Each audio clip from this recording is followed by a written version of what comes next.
telah menjadi mutiara yang dipandang dari berbagai sisi, depan, muka, belakang, kiri dan kanan, memancarkan cahaya. Idul Adha mengingatkan kita kepada sosok Hajar, seorang perempuan yang melahirkan anak, namun kemudian dia harus diminta Allah Ta'ala untuk membesarkan seorang diri di tempat yang jauh. Nabi Ibrahim bercerita tentang itu di dalam Al-Quran. Askantu min zurriyati, ku tinggalkan anak istriku fi wadin, di sebuah lembah, ghairi dzi zar'in, tak ada tanaman di sana ya Allah, inda baitikal muharram, di samping rumahmu yang mulia, di samping Ka'bah. Dia seorang istri Nabi, suaminya tak diragukan Ibrahim alaihi salam, anaknya juga seorang Nabi Ismail alaihi salam. Tapi dia bukan perempuan yang biasa. Dia tidak menangis meneteskan air mata. Dia tidak mengangkat tangan mengeluh kepada Allah, ya Allah, kenapa kau tidak turunkan hujan? Tapi dia perempuan yang tangguh.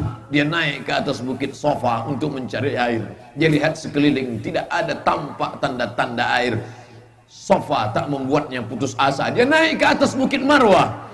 Di atas Marwah juga dia tidak menemukan ada tanda air. Putus asakah dia? Bunuh dirikah dia? Melompatkah dia dari batu yang tinggi?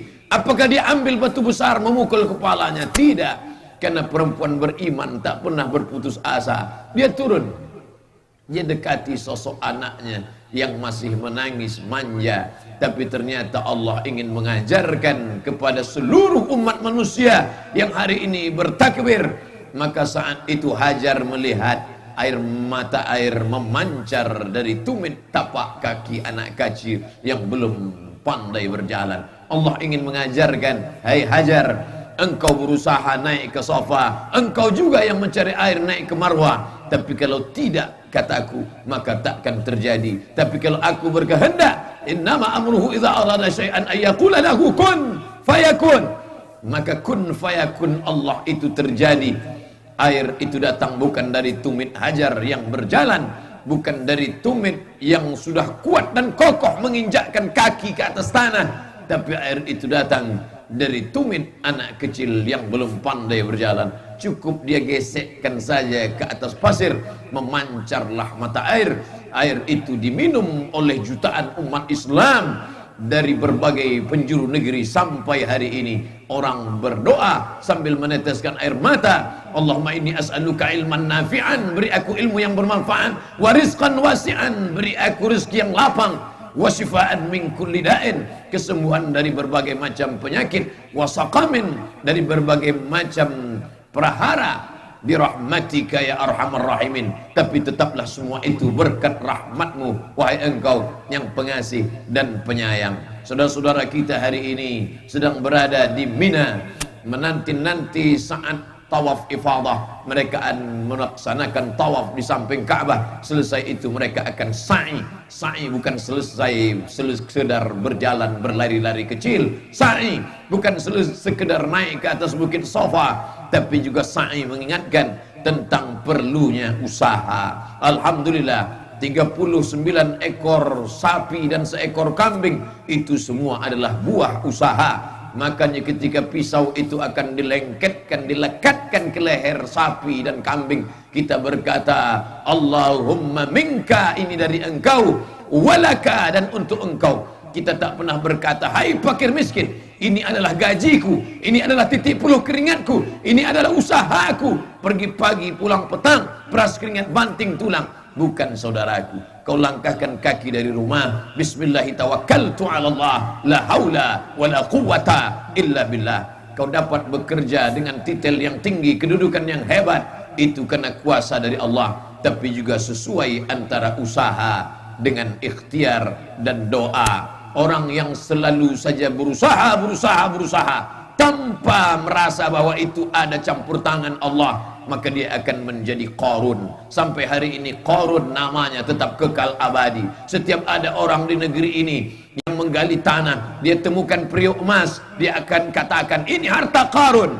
Tapi sampai hari ini belum ada orang yang mau diberi nama Qarun, karena nama itu nama terlaknat. Orang kaya, perkasa, tapi tak ingat kepada Allah Subhanahu wa taala. Wa kharaja ala qaumihi bizinatihi, dia keluar di tengah kaumnya membawa perhiasan-perhiasannya. Ciri-ciri Qarun suka keluar rumah membawa perhiasan agar mata melihat, semua mata melotot melihat kekayaannya. Lalu sambil berbisik mereka berkata, ya laitalana mithla ma utiya Qarun, andai kami kaya seperti Qarun, andai emas kami seperti Qarun. Dan Qarun amat sangat menikmati suara-suara yang berbisik ke telinganya. Qarun mental feodal. Hari ini masih ada orang-orang kaya yang bangga dengan hartanya, yang bukan main senang ketika melihat mata orang susah memandang perhiasannya. Dan saat itu sebenarnya tetes-tetes darah Qarun sedang bersemayam dalam dirinya.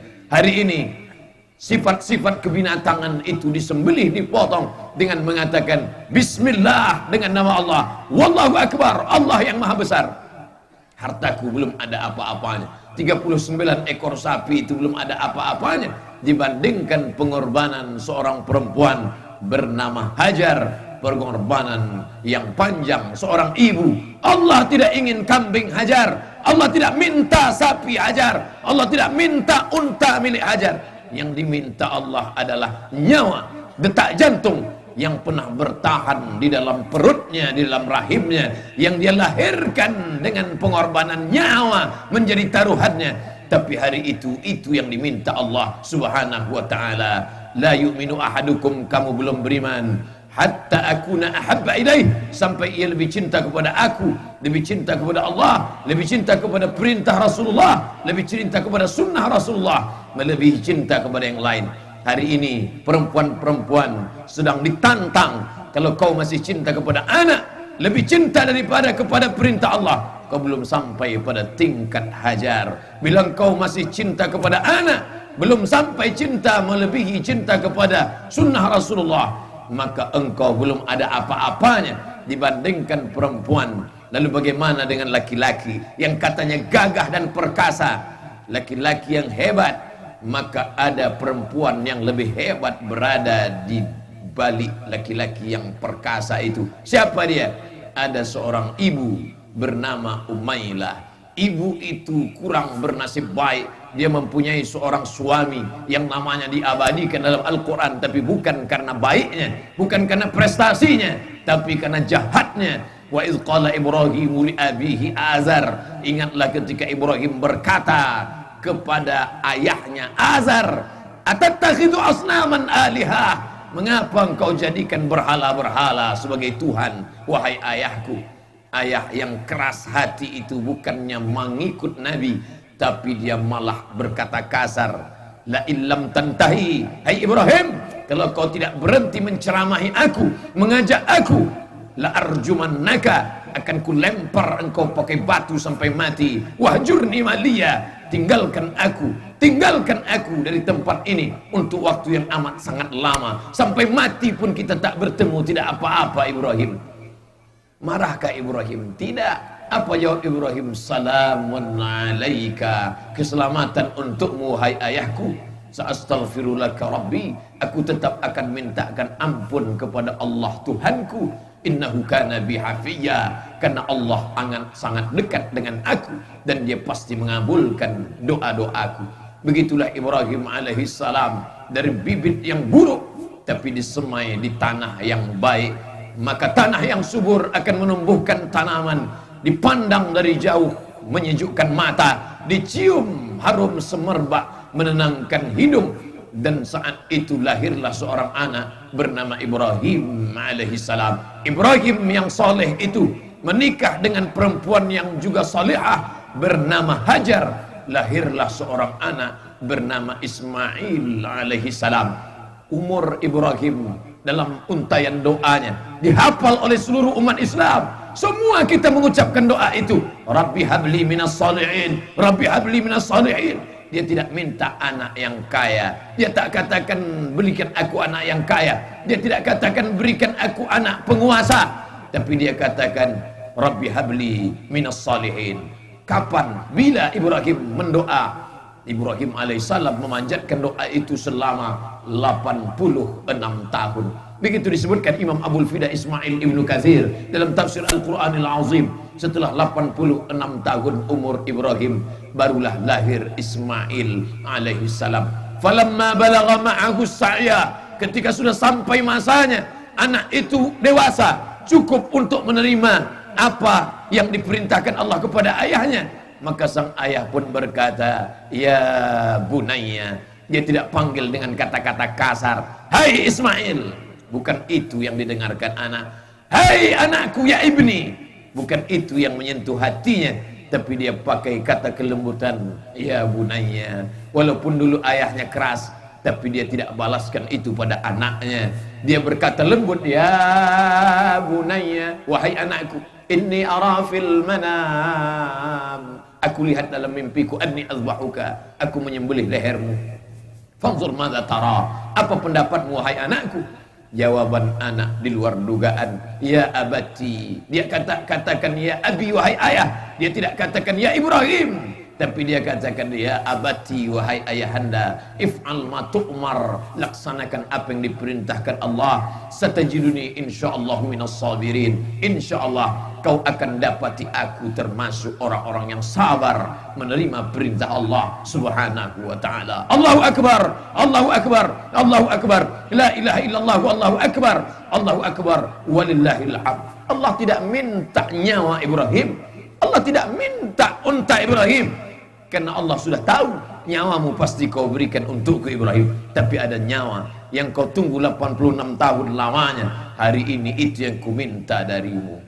Umat ini imannya terlalu berat jika diuji, diminta anak buah hati bulayan jiwanya. Yang diminta Allah hanyalah kambing kita, yang diminta Allah hanyalah onta, yang diminta Allah hanyalah kambing, sapi dan kerbau. Tapi itu pun juga tak mampu dikeluarkan. Banyak ketika diuji kakinya salat berjamaah ke masjid, hadir. Diuji matanya tahajud di tengah malam, siap. Diuji tangannya untuk datang bergotong royong membangun masjid, surau dan musalla, datang. Tapi ketika diuji kantongnya, gajinya, pendapatannya, orang diuji dengan harta, manusia diuji dengan materi, sedangkan emas diuji dengan api. Bila dapat bongkahan hitam di dalam tanah, pulanglah bawa ke rumah, nyalakan api yang besar. Bila kau masukkan dia ke dalam api itu, menyala beberapa jam lamanya, hilang hitamnya, tampak cahaya kuning, maka dia adalah emas 24 karat yang dapat kau banggakan kepada orang lain. Tapi jika sudah kau bakar berjam bahkan berhari lamanya, dia tetap hitam, maka dia hanyalah batu biasa, campakkan dia. Begitu juga manusia. Hasiban nasu ayyusraku ayyakulu amanna. Apakah manusia itu dibiarkan begitu saja ketika mereka berkata amanna, kami beriman, wahum la yuftanun, padahal mereka belum diuji. Ketika kita berkata inna salati, salatku wa nusuki, hidupku wa mahyaya, hidupku wa mamati, matiku lillah, semua kuserahkan pada Engkau ya Allah. Tadi baru saja kita katakan inna salati, salatku. Baru saja kita tutup salat kita dengan mengatakan at-tahiyyatul, segala penghormatan, mubarakatul, segala keberkahan, salawatul, segala doa-doa, thayyibatul, semua yang baik-baik, lillah, milik Engkau, bukan milikku. Maka ucapan itu bukan sekedar di ujung lidah, di tepi bibir. Dia bukan sekedar pemanis lipstik. Dia adalah janji di hadapan Allah subhanahu wa ta'ala. Janji itu diminta, dituntut. Hari ini kita berkata kami mampu ya Allah, bukan sekedar janji. Karena manusia yang berjanji tidak menepati janji, mereka adalah ayatul munafiqi salasun. Ciri sifat munafik 3. Idza haddasa kadzaba, kalau bicara dusta. Wa idza wa'ada akhlafa, kalau dia berjanji dia ingkar. Wa idza tumina khana, dan bila diberi amanah dia berkhianat. Hari ini kita berkata kami tidak sekedar berjanji ya Allah, kami berikan kambing kami, kami berikan sapi kami 39 ekor banyaknya, tapi itu belum apa-apa dibandingkan pengorbanan Ibrahim alaihissalam. Allah tidak minta kita sembelih anak kita, Allah hanya minta kita muru auladakum bis salah, suruh anakmu salat, wa hum abna'u sab'a sinin, ketika mereka berumur 7 tahun.